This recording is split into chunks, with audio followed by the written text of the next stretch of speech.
You're listening to the No Bullshit Vegan Podcast, episode 170. Dr. Monica Bhatia, co-founder and co-CEO of EQUII, is on the show to talk about vegan protein, including how we often underestimate our protein needs, how her challenges during pregnancy led to the creation of her company, and more. Welcome to the No Bullshit Vegan Podcast. Myth-busting and evidence-based advice to help you kick butt with your health and fitness on a vegan diet. Here's your host, Karina Inkster. Hey, welcome to the show. I'm Karina, your go-to no BS vegan fitness and nutrition coach. Thanks so much for tuning in today. We are going to be talking all about plant-based protein in today's episode. So if you haven't yet checked it out, make sure you go to karinainkster.com/protein calculator to plug in your basic data and find out how many grams of protein you need to consume every day. It's a completely free tool, takes about 30 seconds to use, and you can try it out at karinainkster.com/protein calculator. My guest today is Dr. Monica Bhatia, co-founder and co-CEO of EQUII. She's a biotech manufacturing, ingredient, and fermentation expert with an impressive background in building sustainable products, including biofuels and oils for foods and cosmetics. She has a PhD in biochemistry from the University of South Carolina. Her journey with EQUII began in her kitchen, where her vegetarian lifestyle inspired her to explore ways to integrate nutritious food seamlessly into daily life. This initial spark of ingenuity eventually led her to establish EQUII and develop its revolutionary fermentation technology, together with co-founders Dr. Baljit Ghotra and chef Sebastien Canonne. Monica's favorite vegan meals are EQUII avocado toast with cilantro and peanut tofu with hot sauce and rice. Here's our conversation. Hi, Monica. Thank you so much for joining me on the show today. Great to have you here. Yeah, hi, Karina. Nice to meet you. And very excited about doing this with you. For sure. I have many questions, so we better dive right in. So I know that you're vegetarian, right? Can you tell me a little bit about that plant-based connection? I mean, most folks who come on this show are vegan. Some are what they call mostly plant-based. Some are vegetarian. You know, there's some plant-based connection. So can you tell me a little bit about your connection with that and your history? Yeah, I was born in India and I came from a Hindu family. So, we were raised what we call vegetarian. That means that we didn't have meat. And actually, to be honest, growing up, I didn't even like to eat eggs also. So just dairy was my only, source of anything coming from animals. I moved to United States at the age of 22. And it was a little bit challenging in the beginning. So as I kind of went through my adult life, I did pick up eating eggs as a source of protein. But even to this day, no meat for me, no fish. Eggs and dairy are the only, non-plant-based options that I eat. Got it. What, if anything, would bring you over into the fully plant-based world? Honestly, that's a great question. And I think my main reason of eating eggs was to get protein. Eggs are like a reliable source of protein, if you will. You can eat in breakfast and just kind of get through and add some eggs for protein there. That was my main reason. And if I think I can get protein from other sources, I would definitely switch over. Now, dairy is another thing, but I have different reasons. So dairy, honestly, I think as part of drinking coffee or tea and putting some milk in it, I have never been able to completely wean off of dairy. And so maybe the answer there is if I can find a good plant-based milk. I've tried a few, nothing quite, comes close, but I don't think it's like that far in the future that there is a good option. So that's kind of my hook to dairy. The other thing I want to say is yogurt. So yogurt, I really do like yogurt also, not just for taste, but also like the fact that it's fermented and the fact that it gives protein. So it's kind of doing two things in one. So I would love to also find a plant-based yogurt that does provide me that complete protein angle and the fermentation benefits as well. Interesting. Okay, right. Well, I just did a real quick little Google here, and an egg has 6 grams of protein, which is okay, but it has 78 calories. So it's about 30% protein by calorie, right? Which is decent. That's decent. Seitan, though, if you make your own especially, is 75% protein by calorie. So there's definitely options that are concentrated, right? I mean, look, everything has protein in it. And this is something we can talk about too. Some of the myth busting around, oh, you're not going to get enough protein if you're plant based. But, something like a tofu scramble or seitan with some veggies, just to make sure you have your variety there, that would have more protein by quite a bit. So there's definitely options. But I have to realize, of course, there's cultural background, there's just plain old habit and what we're used to. There's a lot of different factors at play. I would say this one thing. If some of your vegetarianism centers around ethics or the environment, and for some people it's literally just culture, but if there's some piece of it that is ethical consideration and or environmental consideration, then I think it makes sense to go fully plant-based at some point. I mean, I'm not saying like tomorrow. I'm not wanting to put you on the spot at this second, but just trying to bust the idea that eggs are the best source of protein for breakfast, because there's tons of other options, probably including your product, actually, which we're also going to talk about. I'm really glad that you're putting me on spot. Oh, good. Okay. Well, because I do want to talk about your company and your products, because they are also focused around complete proteins, and that's kind of your thing with creating these bread products. But I want to get a little bit of background on you and the company first, and then I've got some questions about the products, and I looked at the website and that kind of thing. So how did you come, actually, how do you pronounce it? Is it EQUII? EQUII, yeah. EQUII. Okay, EQUII. So how did EQUII come to be? I mean, this is like your main project. How did it come to be? What's the background story? Yeah, I think so. The two, topics and questions you asked, Karina, they're actually interconnected. And I'm trying to say first and foremost that I'm really glad that you are putting me on the spot, because yes, ethically, I do think a vegan lifestyle is the best, and I do want actually to get there as well. But one thing I want to say is where ethics kind of sometimes clash with health and diet is probably, if there was anything in between those two, I think protein will be a key one. And I want to explain that a little bit more. So you said tofu and you said seitan, and I actually love tofu, and my kids love tofu, and we cook a lot of it. In fact, sometimes I think, I have to count like, okay, I just ate it yesterday. So my point is, we do eat a lot of it, because it is one of the most reliable, I would say, source of protein for vegans. It's a complete protein. I really love it, cook it up so many ways. But I think so I actually, beyond tofu, it gets a little bit hard. And the reason is that when you think of protein scientifically, our bodies need us to eat what is called complete protein. And I have been actually reminded of that fact, not just because I'm a scientist and a biochemist and this is something I just knew, but it's also in our daily lifestyle. Proteins serve a purpose in terms of helping our body. And if we are kind of relying on less complete sources of protein, then, or more of them, then eventually I think it do add up a little bit. And so, to your point, right, why we started EQUII. So the reason of starting EQUII is to bring more options on the table for complete protein that is plant based.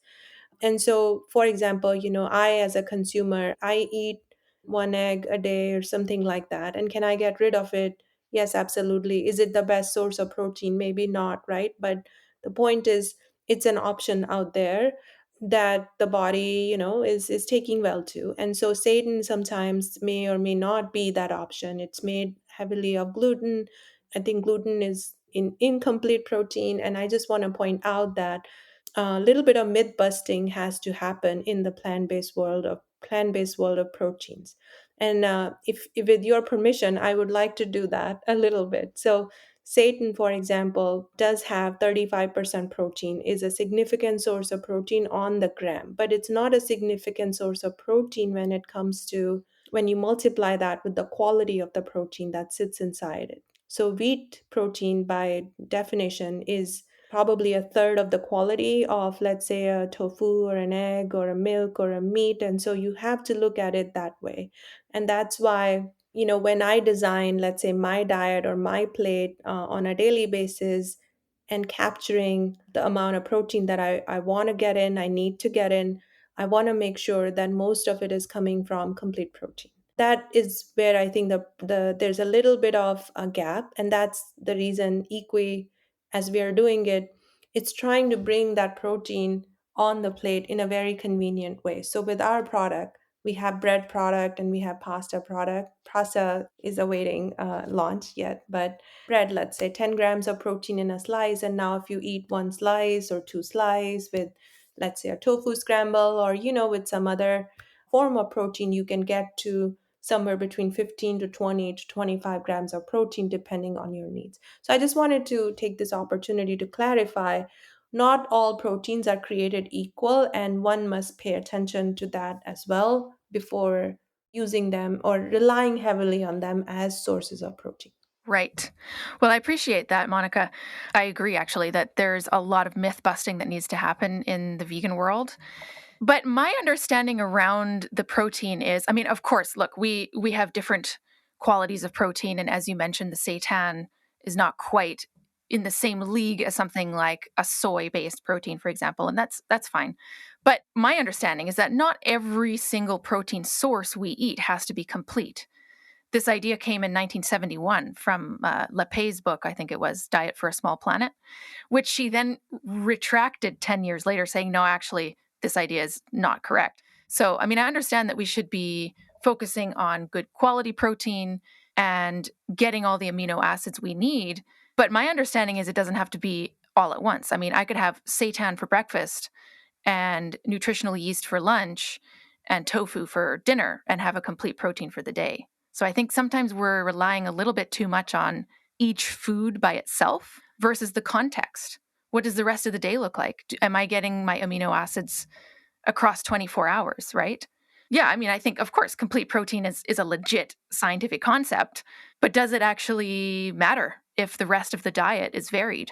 There is no set answer here. It could be yes or no, like depending on, how careful one is on, maybe to some extent a little bit anal, if you will, in terms of, making sure every day to get that kind of nutrition in. And again, I also want to say I'm sharing, my perspective and my experience and why I felt so strongly the need to create a complete source of plant-based protein for people. And here is the 2 cents. There are two stories I want to share here, Karina, and in the hope that it helps elucidate. So one is, I come from India, and I think, if I'm not wrong, India has to be one of the largest, population group or country to eat lentils and beans in their diet, right? And so, generally speaking, also we do have this habit of combining, let's say, most of the lentils with rice, and that kind of makes up the complete protein. There are two problems there, is, as I notice in my own life, is the total calorie count is actually pretty high when you combine them to get enough protein through them, and you can do that. But like beans, for example, have 3 times more carbs sometimes. And again, the way you cook, I would also admit firsthand as a cook myself, is beans are not the easiest to cook. So again, the point is, accessibility to the source of protein can vary widely from individual to individual. And so sometimes it could be a significant, barrier to entry in terms of food groups that we can count reliably as a source of protein.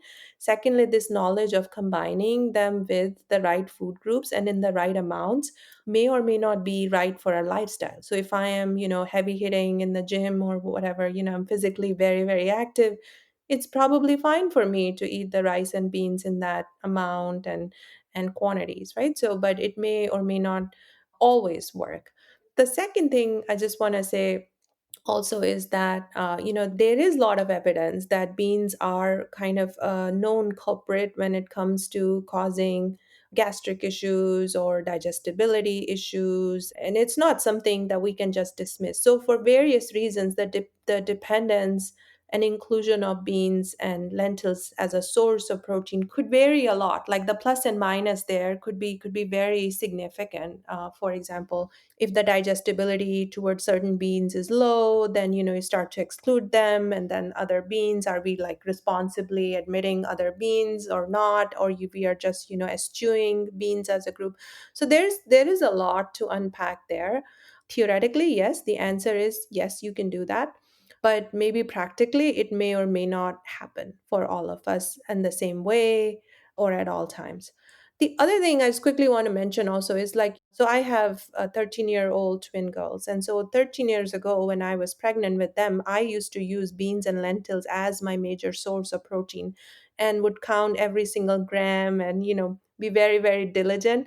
And I can tell you honestly that I wasn't able to get all the protein in my diet that I wanted, despite being very careful, very, methodical about the whole approach.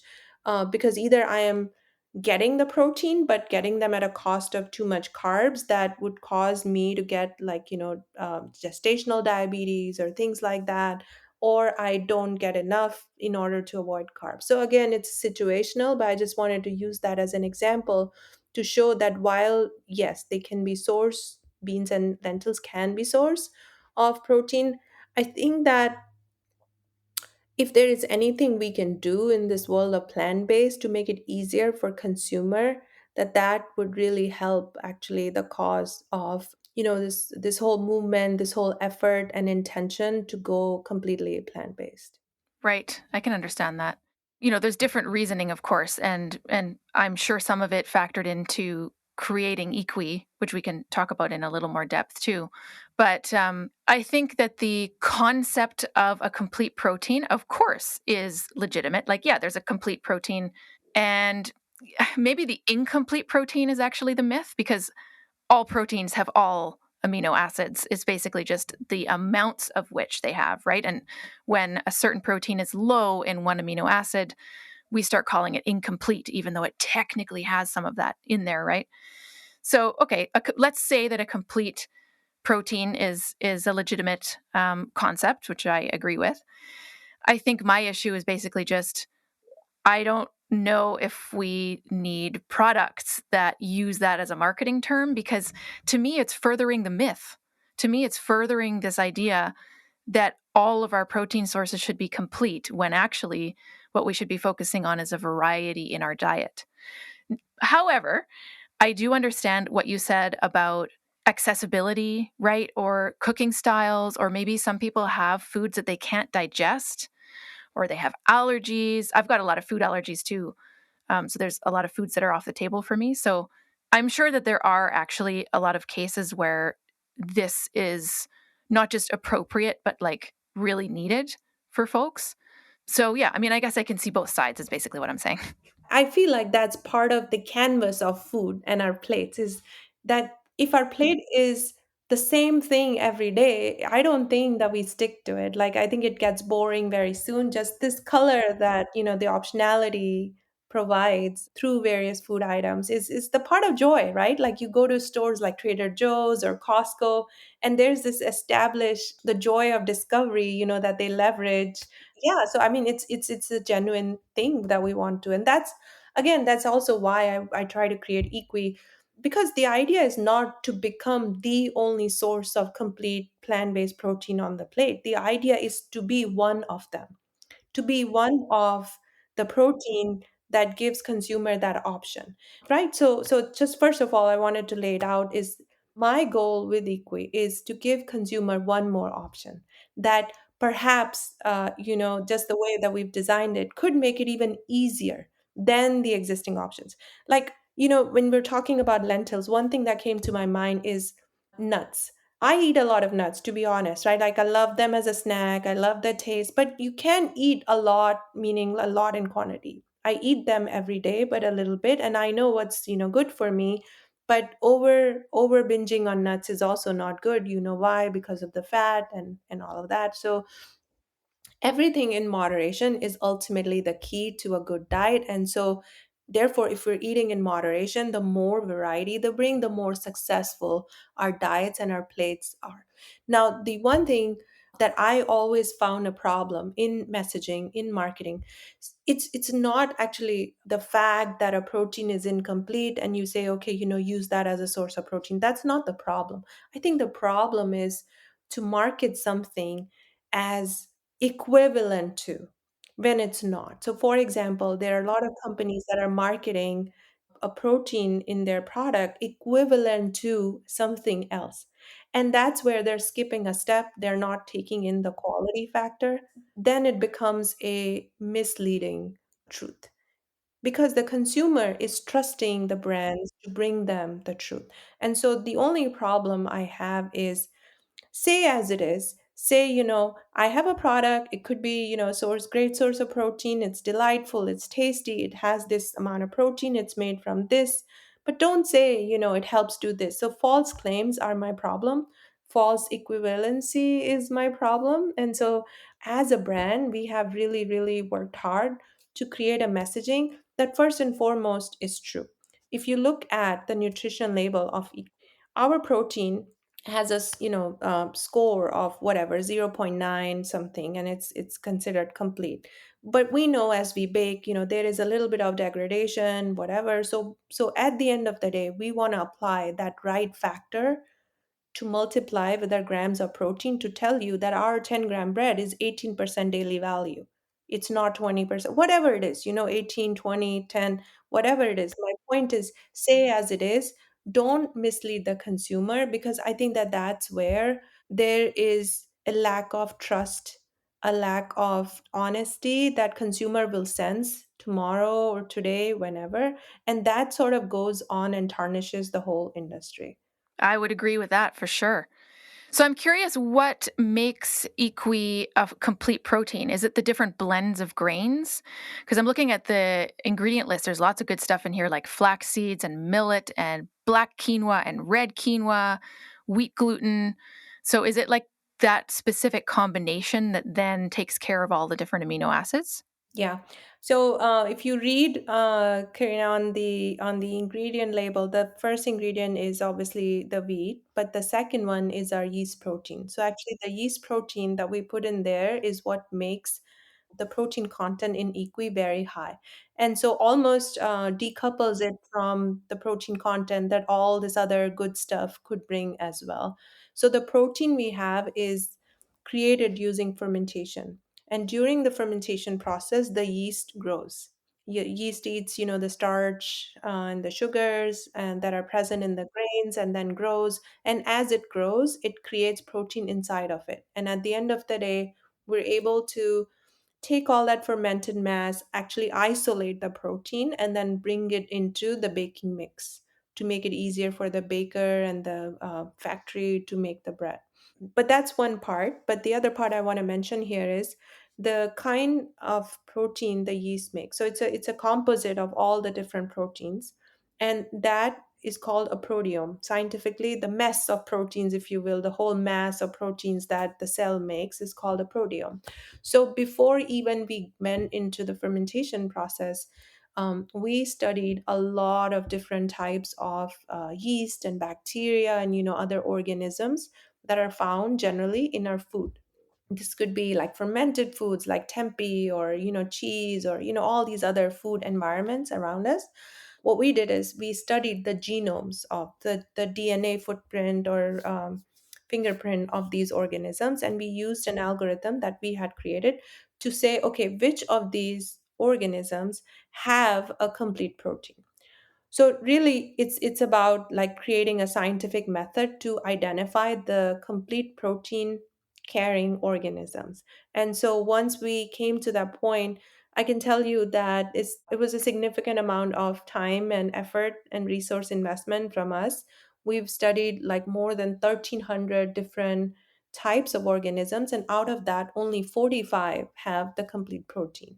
And so, it's not every day that you get a complete protein. So we took those 45, and then we parsed them into different types of organisms, and then we finally decided to work with yeast because it's something that is pretty unique, as we have found through different trials and testing. So it's you can say it's a yeast that EQUII has discovered in a way that works well for pasta, for bread, and for some other products in terms of taste and texture, but also is well qualified in terms of its protein quality to be complete. And so now we're using that to create the final bread product or the flour or what have you. Well, that's pretty different, I assume, from how other products are being produced, right? I mean, this is like a whole other level of R&D and resources and finding potentially new food ingredients. I mean, this is like a whole other world of nutrition, basically.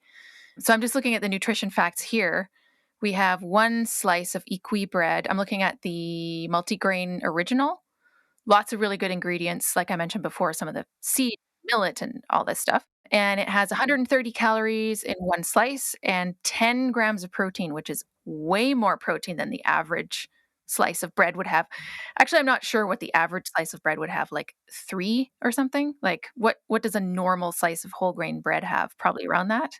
Yeah, I think it's between 2 to 4. Usually, Dave's Killer Bread has or 5. Yeah. Okay. And it has dietary fiber, 1 gram, but the plus fiber product has 4 grams. So that has a little bit more in there. So what is that? That's like a 30% protein by calorie, basically, right? 10 grams of protein is 40 calories, and you divide that into 130, Yeah. if I'm doing my math right. I think it's around 30%. So that's way higher than the average bread product. I assume that was part of the goal, is not just to make it a complete protein, but to have it be a legitimate protein source. You know how a lot of people say, oh, nutritional yeast is a great protein source. Well, yeah, technically, but how much of it would you need to eat to get like 10 grams of protein? You'd need to sit there and shovel like a cup and a half of nutritional yeast into your face. So was that part of the deal, is making it higher in protein overall and also make it a complete protein? Let me tell you a story, Karina. So when I was starting EQUII, I said I started it in my kitchen, trying to like bake myself, even though I'm not a great baker. Then actually leverage help from some good baker friends to do it. Initially, I was actually working with nutritional yeast because I thought that could be a great source of protein. It's a good like type of protein. But that's the problem, as you just said it. You cannot densify using nutritional yeast into a product to get us not just good quality but also the right quantity. And that's kind of my point here, is if we need to eat, again, there are different school of thoughts. Like FDA says 50-gram minimum, right? Like that's your daily value. But a lot of the people who are either mildly even working out, or on some kind of diet, are always actually pushing the protein even higher, 80 to 100 grams, even more, right? So many numbers out there. So the point I'm trying to make is I could not find a good way using nutritional yeast to get up the protein content to be significant, where it could do 10-20% of the daily value. And even if I stuffed in it, like the variation in taste and texture was quite significant to come out on the wrong side of things. So I knew that that was not the best way. So that kind of pushed me into thinking, what else, can I apply technologically? So as you said, yes, what EQUI does is really pushing the envelope on utilizing technology to create something that's better, truly better, because the taste is better, but the nutritionals, you just read it out. We designed the original, we call these the original SKU. The original SKU has 10 grams of protein. We designed the original SKU, even it doesn't have like the fiber, but has like the 10-gram. And the idea here was really like push the envelope and show that this can be done. By doing the science right, by creating that technology, you can actually achieve like 30% of your calories from protein in a bread format, and has never been done before. Now we've kind of used that ability to now create even I would say to some extent better options. Like our fiber bread has 8 grams of protein, but 3 to 4 grams of fiber. Like if you take the multigrain variety, gives you 4 grams of fiber. So truly embracing and demonstrating the concept of balanced nutrition each time. But I just wanted to show you, like, yes, to your point, it's a significant source of protein in grams as well as in quantity and percent daily value.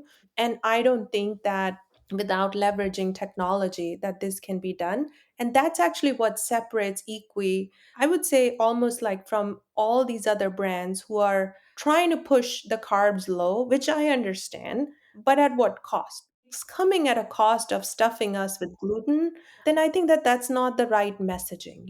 So it's a little bit misleading, to my earlier point. And yes, again, then they are pushing it with resistant starch. But are we better off eating like 80% to 90% of our daily value of fiber in one, slice, or one, product like that? I think it's most likely going to upset our stomach. So So therefore, I want to say we took a step back at EQUII and said, okay, what really can create a product that's not only good for us, but also adheres to the norms of how our body wants to receive its nutrients. So it's a very, well crafted product that we're really proud of, and we hope that the consumer can love. First of all, I'm in Canada, so I don't know if it's available here. I haven't seen it.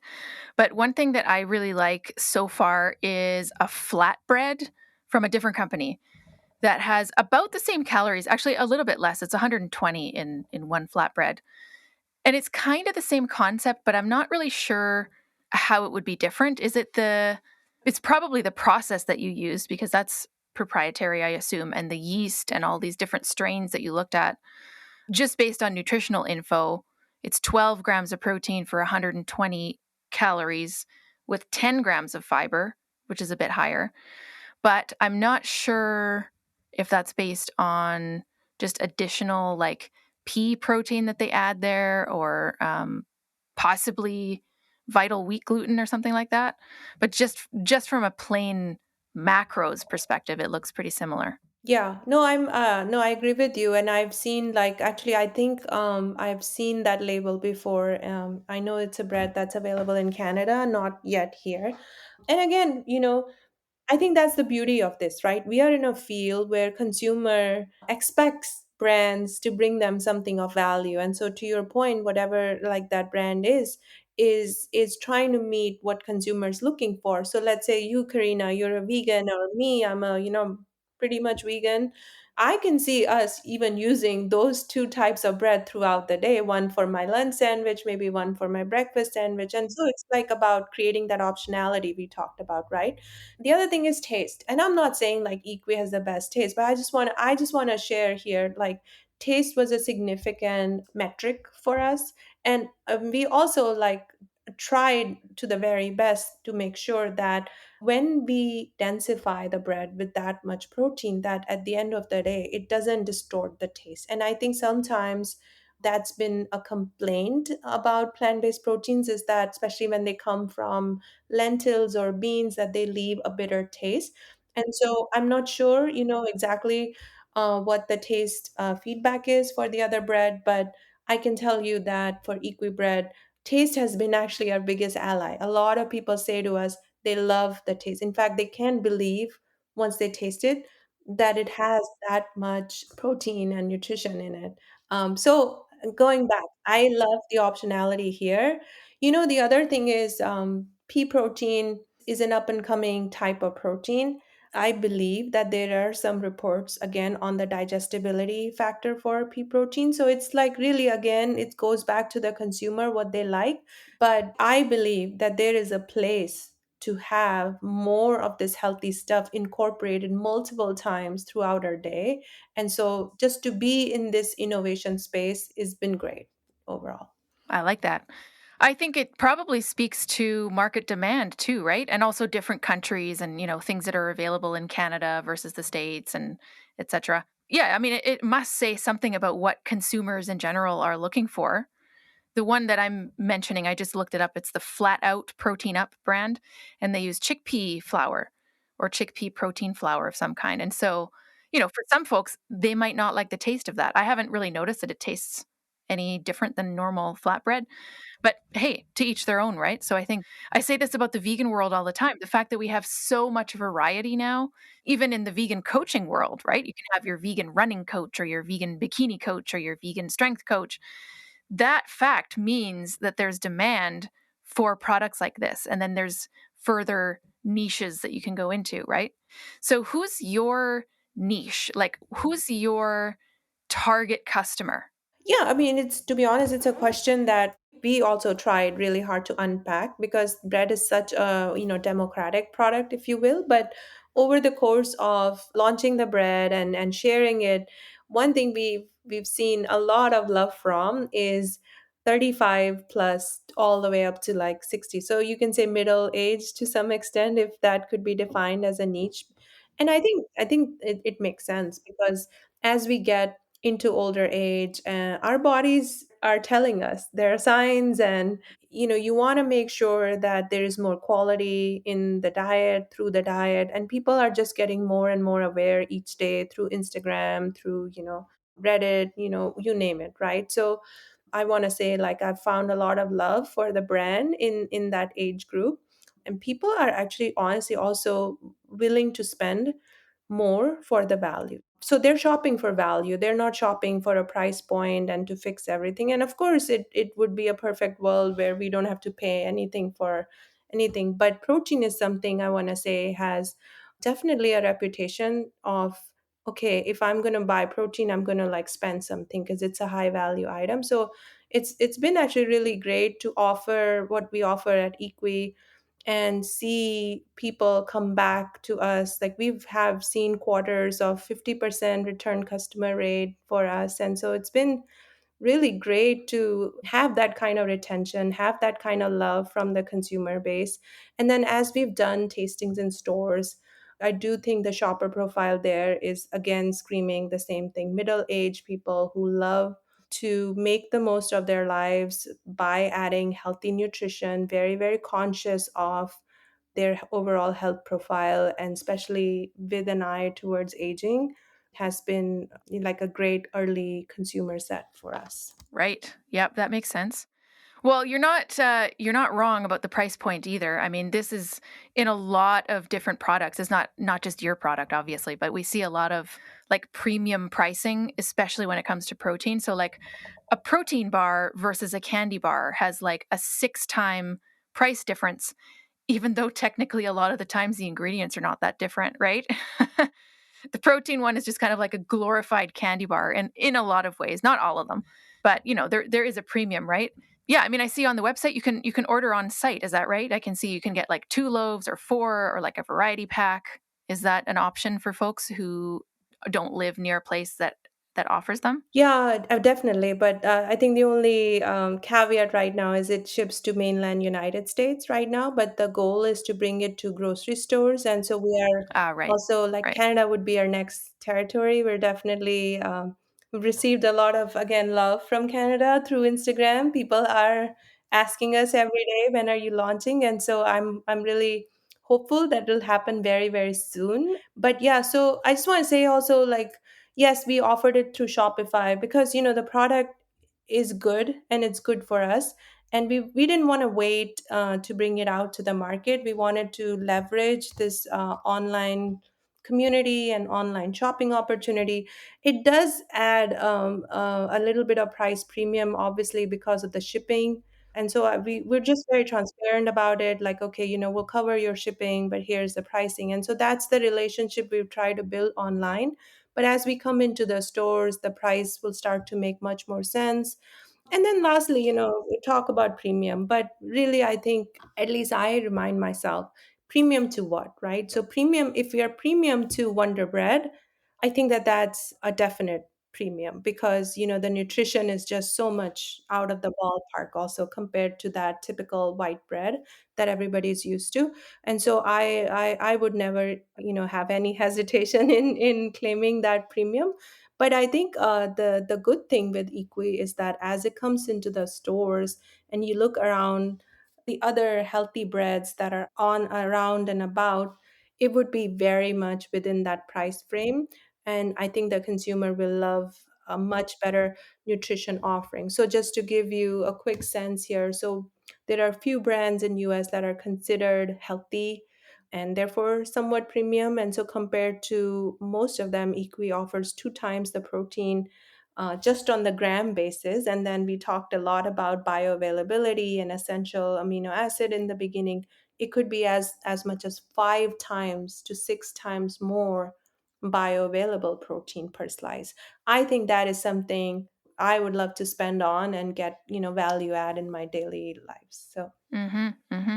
Well, especially if it comes in relation to other so-called premium breads, like your sprouted bread, or like, the 22 grain bread, or the German one that weighs like 6 pounds for one loaf. If they're kind of in that ballpark, I think people will, yeah, they'll be interested for sure. I mean, I'd love to try it out when it comes to Canada. I'd love to test it out.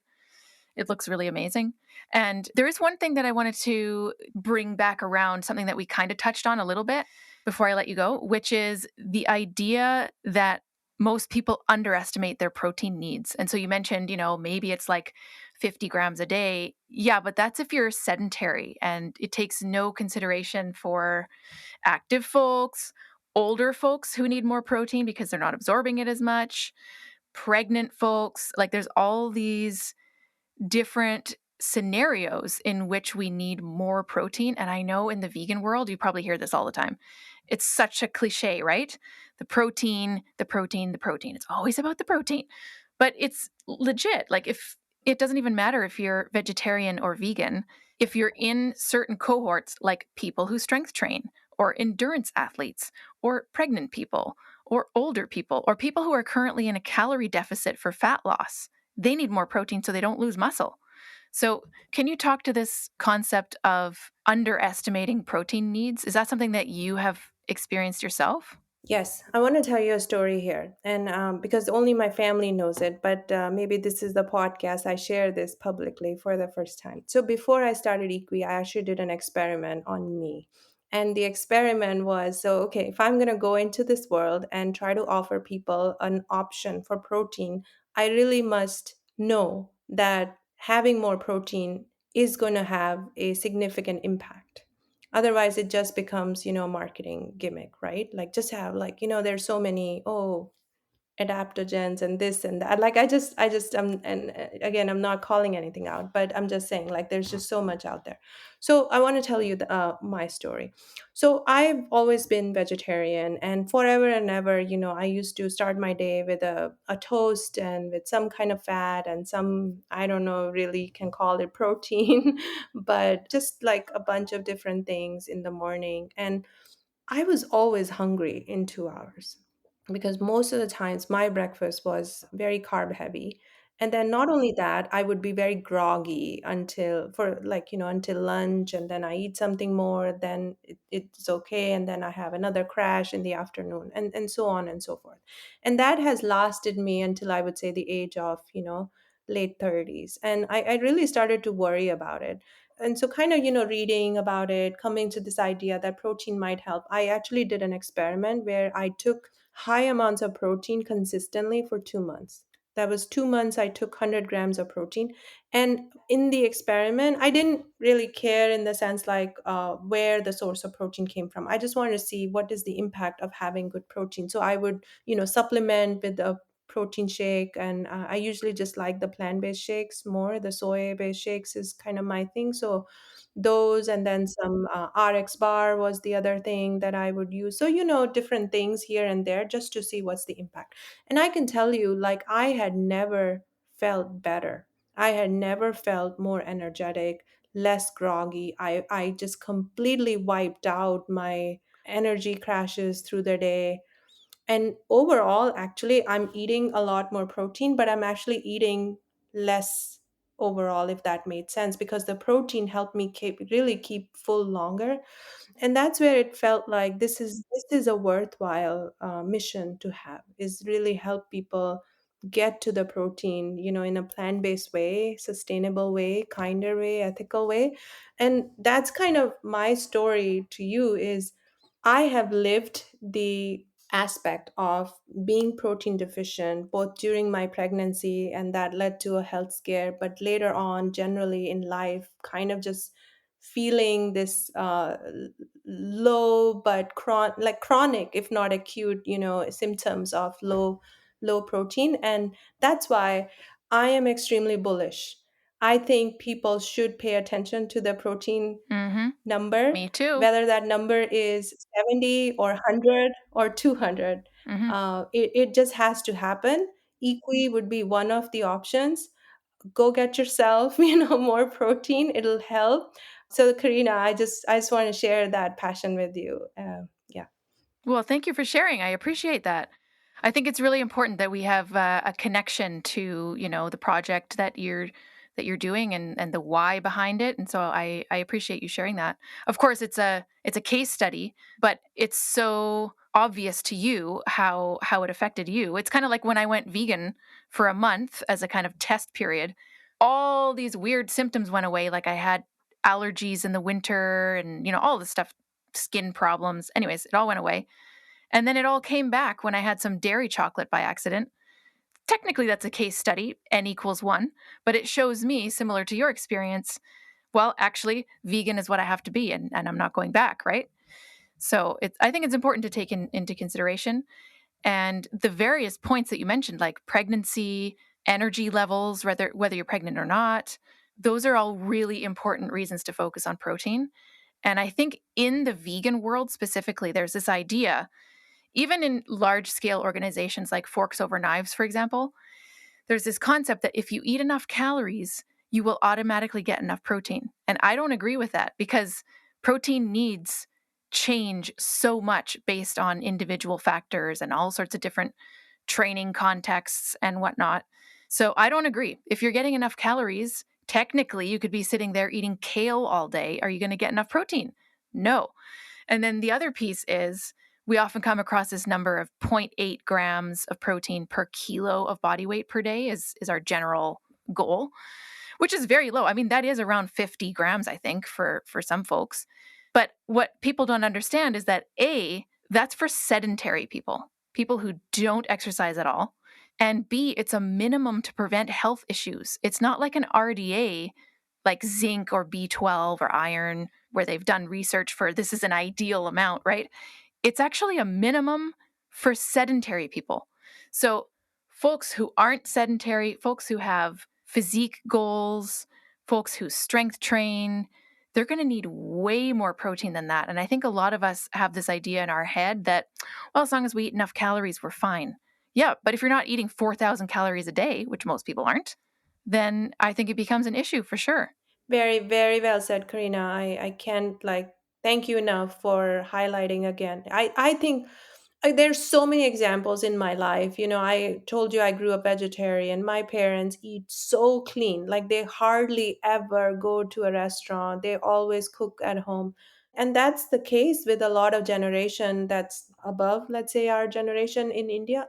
And a lot of them have significant lifestyle diseases. It may not be obesity, but they have plenty of, diabetes issues, plenty of heart issues. And I think if there was a case study that it is that abundance of carbs, even though they're maybe getting the calories, the abundance of carbs, the lack of good complete protein, they are eating the beans, they are eating the lentils more than, Karina, you can imagine, right? Like it's a part of our life and diet in India. But I'm just sharing the experiences I have felt, I've thought about forever. I also, one time I studied this graph where it says, what's the consumption per capita of milk? And India, is largely vegetarian as a country. And so the per capita consumption of milk in India is 3 times compared to the next country, which is one of these Northern European countries. And it just is a mind boggling statistic to me because I think we are so habitual of dairy probably because that's our only source or main source of essential amino acids. So, and I'm not saying I've done extensive research but I think that those are the kind of things that made me really want to dig deep and do something and create options that would be less allergenic. That's one beauty of EQUII protein. It's highly digestible from kids to old people. They've never complained about how the protein sit with them. And so, again, we're really proud of creating something that sits well, helps people enjoy the food without too many problems. It's something that could be a little bit of passion project, but I really hope it finds its right place in the diet as one of the options that consumer can trust every day to be part of their nutrition story. I love that. I like the concept of having it be one of the options because then we're getting into the concept of variety, variability, having all sorts of different foods in our diets. And that's really what it's all about anyway. So I look forward to having EQUII options in Canada, hopefully soon. I live in a tiny little town, but we have decent grocery stores. So hopefully it'll be a grocery store chain that will carry it. But I'm looking forward to that. And we will link to you and the business in our show notes so our listeners can go and check things out. Was there anything that we have missed or anything you want to leave our listeners with as we're wrapping up? I kind of actually just want to wrap up with what you said is like, why not go vegan? And I'm personally, it's a mission for me as well, is to go 100% vegan. Because as I've been studying and working in the world of sustainability, the problem of creating ethical sources as well as planet friendly sources is more than ever. And so hopefully we can all do a little bit of our parts in getting there. And I look forward to doing more of my part as well. And I wanted to say kudos to you for whatever reason brought you to this veganism concept, that you've been able to really stick to it. And I know sometimes it's not easy, so I wanted to say hats off to you for making that effort and doing your part. Well, thank you, Monica. I appreciate that. Honestly, I don't even think about it anymore at this point, other than the odd internet troll, which are easy to ignore. But I also appreciate that you're, that is part of the process. That's part of the journey for you. And you know where to find me if you need any support, any ideas. I'm happy to chat anytime. But it was great to have you on the show. I appreciate you speaking with me. Thank you so much, Monica. I had fun. Yeah, thank you. Monica, thank you again for taking the time to speak with me. Access our show notes at nobullshitvegan.com/170. And don't forget to use our free protein calculator at karinainkster.com/protein calculator to find out how much protein you really need each day. Any questions about your results? Just get in touch with me through the contact section of my website. Thanks so much for tuning in. Thanks for listening to the No Bullshit Vegan podcast at nobullshitvegan.com.